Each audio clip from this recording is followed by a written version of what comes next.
Fire saved lives in the 1930s, and one of the most reliable ways to make it came from something people usually threw away. During the Great Depression, survival wasn't a hobby. It was daily reality. Millions of people were broke, displaced, and moving constantly. They couldn't rely on stores, fuel deliveries, or modern gear. Yet somehow they cooked meals, stayed warm, and kept going. One of the quiet tools that made that possible was so simple it sounds like a bad joke. A stove made from a single tin can. No valves, no moving parts, no fancy design. Just scrap metal, fire, and a little bit of know-how. And here's the part that still surprises people today. It worked extremely well. This wasn't folklore or a novelty. It was a practical, repeatable survival tool used by hobos, migrant workers, and families pushed to the edge. They called it the hobo stove. And once you understand how it works, you start to realize something uncomfortable.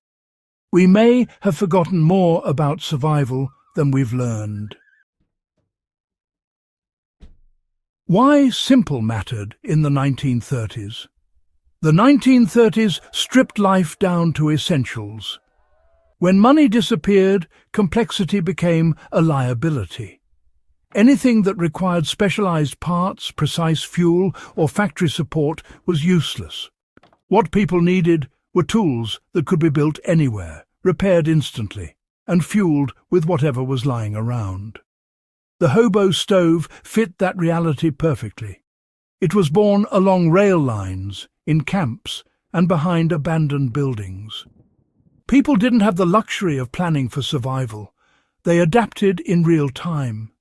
Tin cans were everywhere, food cans, coffee cans, paint cans, and with a knife, a nail, or even a sharp rock, that trash became heat. This wasn't about comfort. It was about control. Fire meant hot food. Fire meant boiling unsafe water. Fire meant staying alive through cold nights. The stove gave people a way to contain and direct fire safely, even in places where an open flame would draw attention or spread too easily. What the hobo stove actually is. At its core, the hobo stove is a small vertical combustion chamber made from a metal can. Air enters through holes near the bottom. Fuel sits inside. A pot, cup, or pan rests on the top edge. That's it. But the brilliance is in the airflow. Those lower holes pull oxygen in from below, feeding the fire efficiently. Heat rises straight up, hugging the pot instead of spilling outward. Compared to an open campfire, it wastes far less fuel and produces a steadier flame. People learned quickly that size mattered. A tall coffee can created a chimney effect, increasing draft. Smaller cans were better for quick boils. Some stoves had side doors cut near the base so fuel could be added without lifting the pot. Others were nested, one can inside another, to improve insulation and burn time. None of this came from engineering textbooks. It came from trial, error, and cold nights. Fuel that could be found anywhere. Another reason this stove worked so well was its flexibility. It didn't care what you burned. Twigs, pine cones, bark, scrap wood, even dried grass or cardboard if that's all you had. In the 1930s, people couldn't afford kerosene or coal consistently, but they could always find something combustible. The stove turned low-quality fuel into usable heat by concentrating the burn. Small sticks that would barely sustain an open fire suddenly became enough to cook a meal. This mattered more than it sounds. Gathering fuel quietly and quickly was safer. Less smoke meant less attention. Less time scavenging meant less risk. The stove wasn't just efficient, it was discreet. Cooking real food, not just staying warm. Here's where the story gets more practical. This wasn't just a warming device. People cooked full meals on these stoves. Beans, rice, bread in small pans. Coffee was almost universal. A hot drink did more than warm the body. It lifted morale. The flat rim of the can created a surprisingly stable cooking surface. With a little care, you could balance a pot securely. Some people punched small notches into the rim to hold utensils in place. Others used wire scavenged from fences to make makeshift pot supports.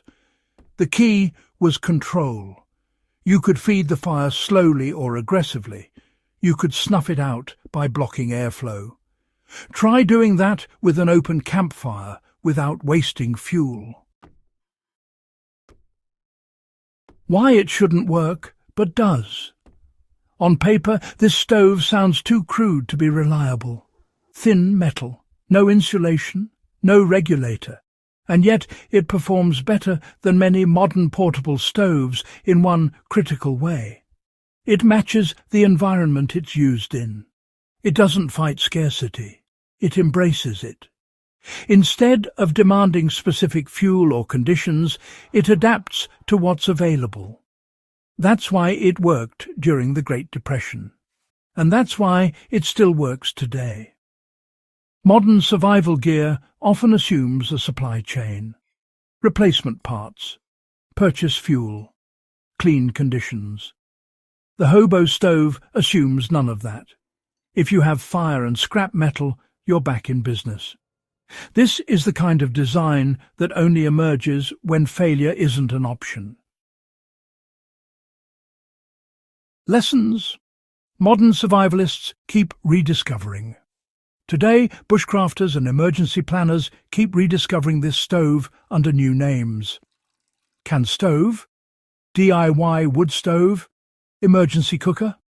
The designs get polished, the materials get upgraded. But the core idea hasn't changed since the 1930s, and that should tell us something. When different generations, separated by technology and culture, arrive at the same solution, it's usually because the solution works. The hobo stove teaches a bigger lesson too.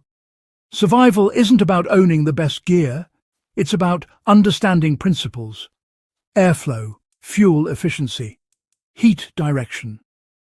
Once you understand those, you can build tools anywhere.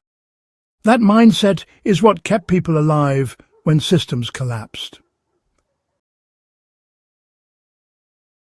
Why this tool still matters now. We like to think we're more prepared today, but most people have never cooked without electricity or gas. Few know how to boil water if the grid goes down. Fewer still understand how to do it efficiently with limited fuel. The hobo stove is a reminder that resilience doesn't come from complexity. It comes from simplicity that's been tested under pressure. You don't need to romanticize the 1930s to respect what people figured out back then. They weren't trying to be clever. They were trying to survive. And in the process, they created tools that outlasted the crisis itself. If you had to build a cooking solution tomorrow with nothing but trash and fire, this design would still be near the top of the list. The quiet legacy it left behind. The hobo stove never got patents or headlines. It didn't make anyone rich, but it fed countless people, warmed hands, and kept hope alive during one of the hardest decades in modern history. That's the kind of legacy we focus on here.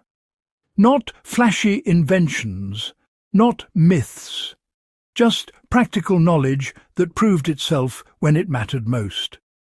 And here's the interesting part. Every time you learn one of these forgotten skills, you're not just learning history. You're adding a layer of independence most people no longer have. If you want more stories like this, grounded in real survival and real history, make sure you stay connected with Legacy of Survival. Like the video, subscribe to the channel, and share it with someone who appreciates old-school ingenuity. Because the past still has a lot to teach us, especially when things get simple in the worst possible way.